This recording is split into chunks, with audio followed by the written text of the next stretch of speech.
Welcome to Radio Graham. In the last episode we visited the town of Wilton in Outback, Queensland. Since then, Wilton's Waltzing Matilda Centre has been destroyed by fire. But life goes on in Wilton.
thick clay, very organic. So when it dries out, you do get these huge cracks form. Sometimes these cracks go low enough to actually hit the rock under them. And if it hits a dinosaur bone, it will actually snap the dinosaur bone. And then, when the rains come, it'll push down all the dust and all the organic matter down these cracks, and a little bit every time will get under that dinosaur bone and slowly, slowly, slowly lift it up to the surface. Now look, your black soil is about 1 to 3 metres deep out here, but that rotation is about 1,000 years per metre, so it takes a very long time to get to the top. All the people here doing the work are actually participants. They've all paid fees to come out here and have a go at this. And I know it sounds a bit weird paying money to dig a hole for someone in the middle of Queensland, but look, we're a not-for-profit, we're a charity. Hands down, this is our biggest fundraiser for the entire year. That's why we do it. It's the only way we can afford to find dinosaurs and support the research. But luckily for us, there's a lot of people who have always wanted to go dig up a dinosaur. And that's why we're so lucky to get people coming out every year. And the money they pay isn't just for dinosaurs, it covers a holiday. It covers food, cooks, accommodation, even covers all the beer and wine when they're not off in the arvo. You know, we look after them. But we're one of a few places in the world as well where anyone over 18 is qualified. That's it. Anyone can come here and dig up a dinosaur. So that's why we have a lot of people coming to do it. We have over 60 sites where we want to go digging, already discovered. And most of them haven't been found by us, they're found by locals. They send in photos like there at the front, they bring funny looking rocks in the back of the ute and go, is this the stuff you guys like? And that's why we're so lucky, that's why we're finding so much stuff. This hole here is where the spinal cord fits, and that's where the spinal cord fits in a long-necked dinosaur. This dinosaur is one of our biggest. She'd be about 20 metres long, head to tail. So she's going to need a power line up and down the backbone. You know, it's going to need a huge amount of force there. But just so you know, her name's Dixie, and if you do want to touch her, you are allowed. Just be very, very gentle. But this is real dinosaur bone, 95, 100 million years old. You'll find it basically feels like a rock. It is mostly silica at this point. Yeah. So right here's our laboratory. We are the largest and the most productive dinosaur lab in the Southern Hemisphere. We can say that because this is a huge area. Most dinosaur labs are only 4 or 5 people in the back room or in the basement. We can have 8, 10, 15, 20 if we have to, you know, we've got a huge amount of space. Plus we're here nearly every single day of the year working on dinosaur bones. And the real reason we get so much done is we run the lab the same way we run our dinosaur digs. People from the public can come in here and have a go. There are fees once again because we do need to train you how to do it. These are one-of-a-kind, 100-million-year-old dinosaurs. We've got to look after them. But to be qualified to do this sort of work here, you've got to be over 12. That's it. That's the only rule. Our youngest volunteers are 12. Our oldest turned 84 this year. So anyone can learn how to do it. So as you can see, it can be very, very gentle. If I want, I can move 1 or 2 grains of rock at a time with this tool. I can be very, very delicate. So how we know what's rock and what's bone is actually by the colour and the texture.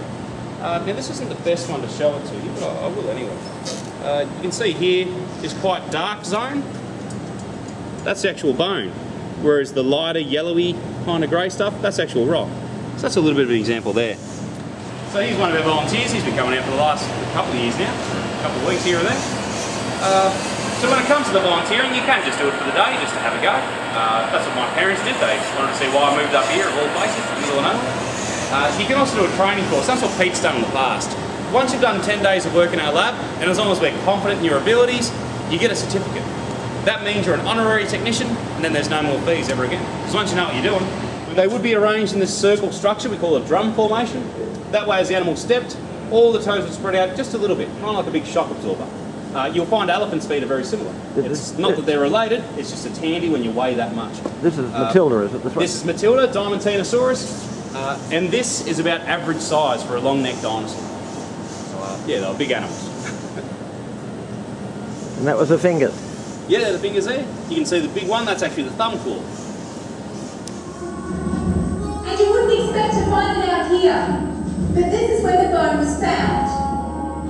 Luckily for me, sauropods don't live here anymore.